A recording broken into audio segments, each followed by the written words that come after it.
No, no, sister, don't do that. Everything will be fine. This story is the most tragic story that would have happened to my sister, who was pregnant and she was planning to kill herself. So this story was very, very tough story that happening when I was teenage.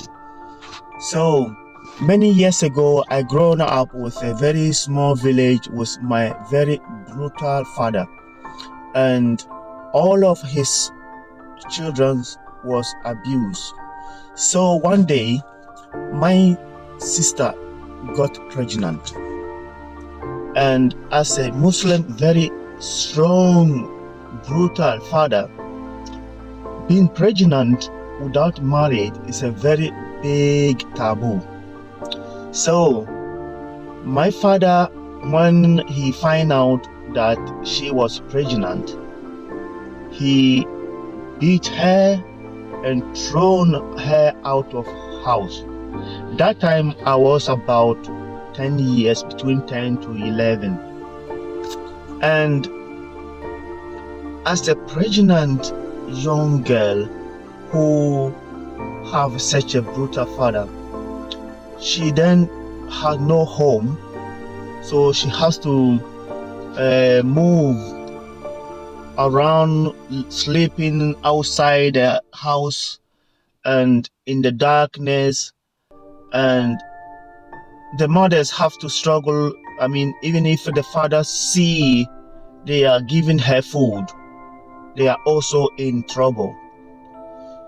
But as a mother, her mother cannot leave her daughter who has pregnant somehow to just live without not leaving home and not having food to eat. So in the night they have to hide food and go and put it somewhere so she can just manage to come and grab it. So anytime someone is walking past by, she has to run into the bush all the time, other whoever coming, because she will be thinking it's my father. So her life was very, very tough, and none one of us have a chance to do anything, not the mothers, because everyone was in danger in the hand of him. So I remember one day as I was walking to somewhere, immediately she heard I was walking, she ran away, she was running, and I said, no, sister, don't go, it's me. And then she stopped. She called me, brother, come. I went to her and she said, go inside the room, look behind the bed, there is some bottles there, can you bring one of them to me? And even though I was a child, I know that kind of the bottle she asked me to go and bring it. Those bottles are the chemicals we use to mix water to spread on the cacaos when these insects are destroying the cacao, so to kill them and to prevent them to destroy the leaves.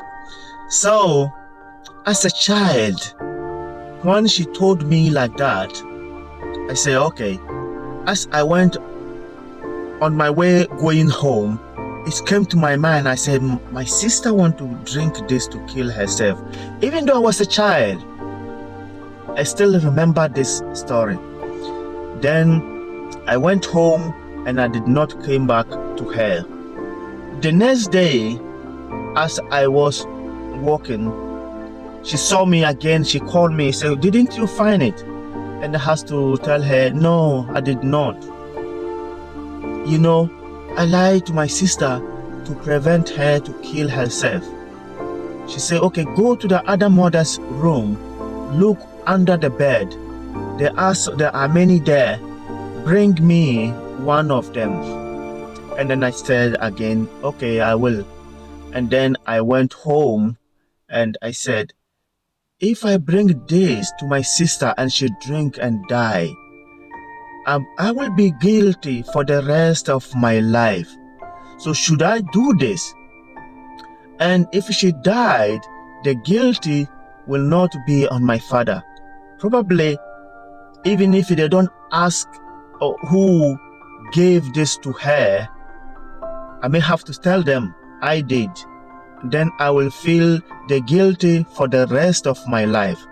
So I did not. I refused to bring that to her.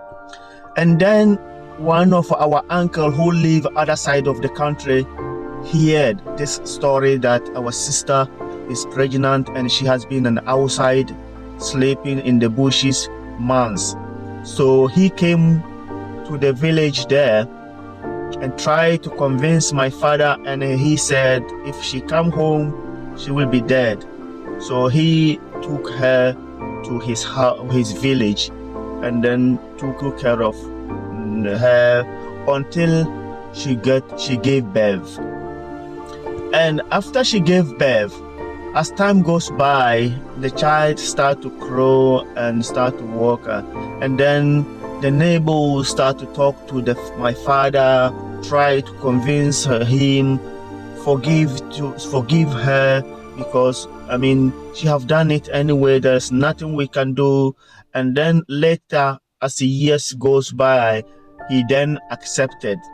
So my sister moved back to our house. So one day I saw when the child was she was walking. As you know, this small children, how sweet they are when they start walking, when they are running around. I saw my father was sitting there and this child was running around, and he ran smiling, running, screaming, and ran to throw himself on my father, and he grabbed her and was smiling. As I was very far looking at my father's face, smiling when this child came to his arm. Then I was looking at my father, and I talked to myself in my mind. I said, this is the child you throw the mother out of house, and she was planning to kill herself as well as this child. And today this child is on your arm, smiling, giving you happy for you to put your smile. My father used not to smile roughly. The only time you will see he's smiling is when he's out with his friends. But at home, the only moment I saw my father's face was smiling was when this child came to his arm. So that was one of the things I said, if I gave this poison to my sister to drink, I will be the guilty for this child. I will be the guilty for her mother, and I will be the guilty for the rest of my life. He wouldn't be. Though he threw the child, but even though I was a child, but I still felt that. So my message for those fathers who has been abused in their children, please be careful for what you have doing. You may do something that will destroy the children for the rest of their life, as whatever my father did to us. Even though he's in the grave now, we have forgive him, but we will never forget all the tough life we have been through. So that is my message. So if you like it, please share any comments and let me know what is your opinion through this story about what happening to my sister, and what I would have been the guilty as a child who was like 10 years old. Would I have been the guilty, or my father should have been the guilty? Thank you for watching, and if you like it, please give like and share this message to many who maybe also watch it and maybe help someone to change their attitude against their family. Thank you for watching. Bye.